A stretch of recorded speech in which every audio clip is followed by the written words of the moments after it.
오늘은 열왕기하 24장 말씀을 바탕으로 해서 대책은 있다, 대책은 있다라는 제목으로 말씀을 나누겠습니다. 우리말에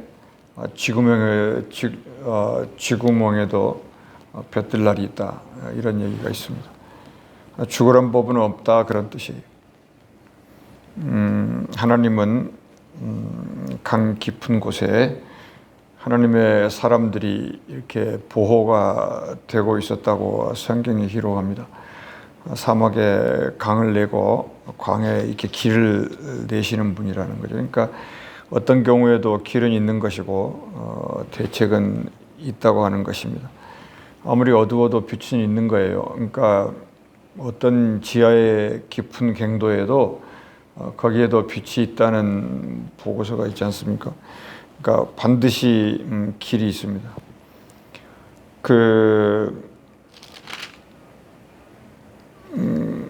13절에도 보면은 이스라엘 왕 솔로몬이 만든 것, 그때가 가장 부강했던 때인데 이 모든 것들이 이제 꺾어진 장미꽃처럼 길바닥에 버려지는 이제 이런 신세가 되었습니다. 그러니까 어떤 경우에도 길이 있으니까 버려지든 넘어지든 깨지든 무너지든 믿음을 잃지 않아야 되고 대책이 있음을 믿고 하나님 앞에 계속 나아갈 수 있는 이런 마음이 굉장히 중요하다, 이런 거를 생각하는 것이고요. 이제 열왕기하가 거의 끝나가니까 이들은 722년에 사마리아 성 북이스라엘들이 다 무너졌었고 이미, 그리고 586년에 남유다까지 이제 전부 사로잡혀 가문을 통해서 그 온 이스라엘이 남는 게 아무것도 없어요. 심지어는 예레미야 시대에는 그 이스라엘이 이 지도에서 사라졌다는 기록이 있어요. 그러니까 아예 예루살렘이라는 나라가 없어졌어요. 그냥 애굽이 나라가 됐든 이 바벨론의 나라가 됐든 그렇게 되었다고 하는 것입니다. 1절에 여호와김 시대, 여기 지금 왕이 3명이 등장해요. 마지막 왕들인데 유다 왕들 중에 여기에서는 여호와김 시대의 바벨론의 왕 느부갓네살, 그러니까 이제는 시대가 그 바벨론의 느부갓네살 왕의 시대가 되었습니다.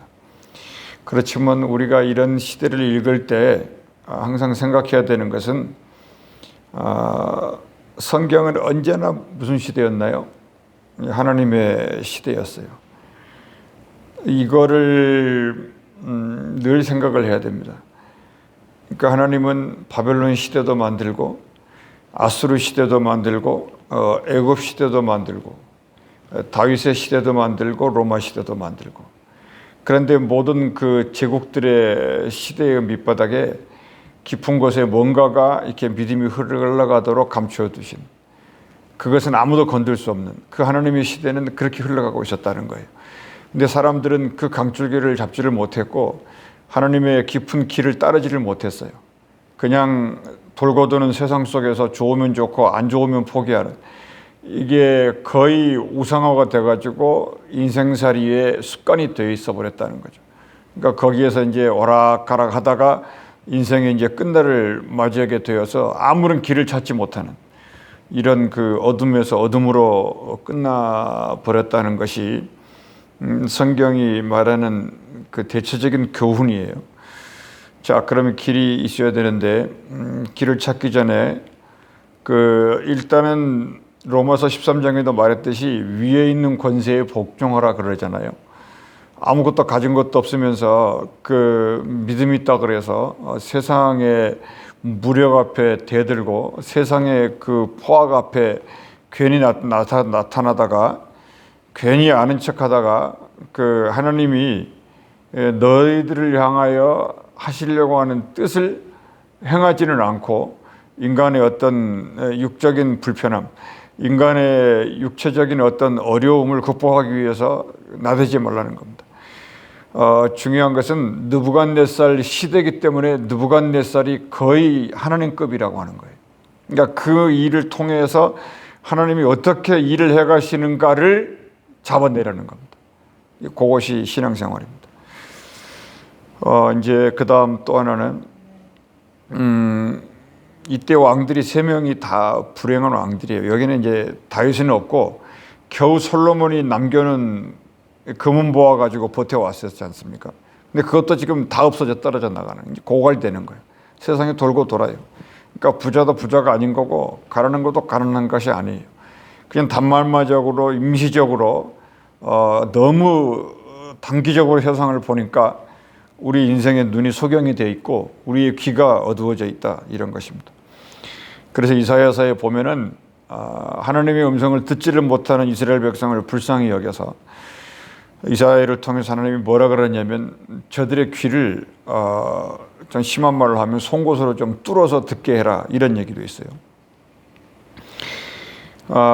그리고 이제 여호와김이 3년간 이제 버텼습니다. 바벨론을 섬겼어요. 있는 거 없는 거 다 털어가지고 섬기다가 더 이상 안 되니까 첫째로 이제 배반할 수밖에 없는 것이고, 왜냐면 금은보화로 벌금을 안 내잖아요. 포로가 되었을 때.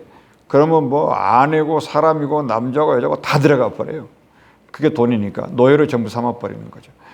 근데 이 여호와김이 뭐냐면은 이 사람이 애굽이 정복했을 때 왕으로 세워놓고 떠났어요. 근데 바벨론이 와버리니까 이 여호와김은 애굽 편이잖아요. 그러면 이제 죽는 거예요. 그러니까 이러지도 못하고 길이 없어요 지금. 그리고 이제 2절 말씀에 여호와께서 그의 종 선지자들을 통하여, 이제 이게 길이 나옵니다. 이제 이 선지자가 길이에요. 그의 종 선지자들 통해서인데 느부갓네살이 조사를 해보면 적어도 예루살렘을 정복에 들어올 때 한 4번에서 5번이나 왕이 직접 왔다는 거예요. 뭐 랍사게를 보내거나 이러질 않았어요. 지금 이제 길이 없는 정도가 아니라 아예 길이라는 단어가 없어요. 그러니까 그만큼 이제 갈 때까지 가는, 뭐 아프다 죽겠다 이런 말도 할 수가 없어요. 그냥 죽음 자체입니다. 이런 상황 속에서 여호와께서는 선지자들을 통했다. 그러니까 처음에 느부갓네살이 이렇게 한 4번 5번씩이나 올 정도니까 과연 누가 고개를 들 수가 있었을까요? 그러니까 세상 말로 하면 지옥의 대장이 와버린 거예요. 거기에도 길은 있다, 이걸 놓치지 말자는 거죠. 그 선지자들을 통해서 하신 말씀처럼 이제 하나님은 하신 겁니다. 그게 이제 갈대아의 부대 이렇게 말하고 있고, 아람의 부대, 모압의 부대, 암몬의 자손의 부대, 이렇게 일단 1차적으로 이들은 그렇게 많지 않아요. 한 3분의 1쯤 됩니다. 여호와김에게로 보내니까 뭐 여호와김이 뭐 그냥 마치 이렇게 뭐가 지나가 쑥대밭 떼듯이 다 끝난 거예요. 이게 여호와김은 끝났고 이 일이 어떻게 된 거냐면 여호와의 말씀대로 됐다 이랬습니다. 근데 한 가지 이제 생각해 볼 거는, 이런 시대에 이렇게 바벨론이라는 나라가 왕이 느부갓네살이라는 이 왕이 직접 와가지고 이제 데려가는데 벼슬 없는 사람들은, 쭉정이들은 전북에 놔두고 쓸만한 사람들은 전부 포로로 끌고 갔다는 거예요. 원래 그러지 않습니까? 이 제국을 만들려면 이 지구상에 있는 똑똑한 사람들은 전부 끌고 가야 돼요. 가서 그 제국을 위해서 충성하도록 만들고 돈을 주고 그들의 아이디어를, 머리를 사고 이렇게 해서 제국을 형성해 나간다는 거죠. 그래서 어느 나라에 어떻게 살든지 간에 물론 하늘나라의 시민이지만 내가 어디에서 태어난 사람이라는 걸 잊어서는 안 된다는 거고, 그리고 이제 그때 그 포로로 간 사람들 중에 누가 있냐면, 아까 말했잖아요. 깊은 강에는 하나님의 숨겨진 비밀이 흐르고 있다. 그 깊은 강을 연결된 사람들이 이제 첫 번째 다니엘이 맨 먼저 포로로 끌려가요. 그리고 두 번째 이제 에스겔이 두 번째 포로로 끌려가고, 세 번째 예레미야. 이 세 사람의 예레미야가 여호와의 선지자들이고 이들이 길이에요. 이들이 깊은 곳에 숨겨져 있는 거고 이들의 입을 통해서 무슨 말이 나가게 하는 건데 이들을 포로라고 하는 이 트럭 안에다가 하나님의 남은 자들을 숨겨서 끌고 가는 거예요. 그래서 이 남은 자들이 다니엘을 통해서 배우는 것이고 에스겔을 통해서 배우는 것이고 예레미야는 바벨론으로 끌려가지 못하고 바벨론의 마지막 느부갓네살이 4차전 밀고 들어오니까 이 예레미야는 애굽으로 도망가게 돼요. 애굽으로. 그러니까 애굽도 하나님의 땅이라는 거예요. 다니엘이 있으니까 바벨론도 하나님의 땅이라는 거예요. 그리고 에스겔이 있으니까 갈대아 거기도 하나님의 땅이라는 거예요. 이게 길이에요. 그래서 예수님이 내가 길이다라고 하는 그 밑바닥의 무게감을 감을 잡을 수 있어야 돼요. 그러니까 살 길은 있다. 그러니까 절대적으로 그리고 살 길이 아예 많아도 그건 살 길이 아닌 거예요. 뭐만 살 길이냐면 여호와의 선지자들을 통해서 나온 하나님 나라의 말씀만이 살 길이다. 이걸 가르쳐 주는 겁니다. 그래서 이 사실을 모르던 사람들은 뭐 여호와 김도 그렇고 여호와 긴도 그렇고 제드키야, 시드기야도 그렇고 시드기야가 이제 마지막 왕인데 이 마지막 왕 19번째 이 왕이 이제 뭔 말인지를 모르고 지금 세상이 어떻게 돌아가는지를 모르는 거예요. 애굽에 붙어야 되는지 바벨론에 붙어야 되는지 갈대아에 붙어야 되는지 줄을 못 쓰는 거죠. 영감이 없으니까. 그러니까 자기들의 판단력은 아예 없어요. 그래서 결국에는 말을 안 듣고 마지막에 어떻게 됐냐면 배반했다 그랬지 않습니까? 20절에 여호와께서 예루살렘과 유다를 진노하심이 그들을 그 앞에서 쫓아내실 때까지 이르렀더라. 시드기야가 바벨론 왕을 배반하니라. 이제 다음 장이 끝나는데 이 시드기야가 이제 포로로 끌려가는 이 가장 비참하게 끌려가는데 그 아예 눈을 빼버리죠. 그냥 눈을 빼버리고 그냥 이 포로로 끌려가는 어디로 간지도 모르게.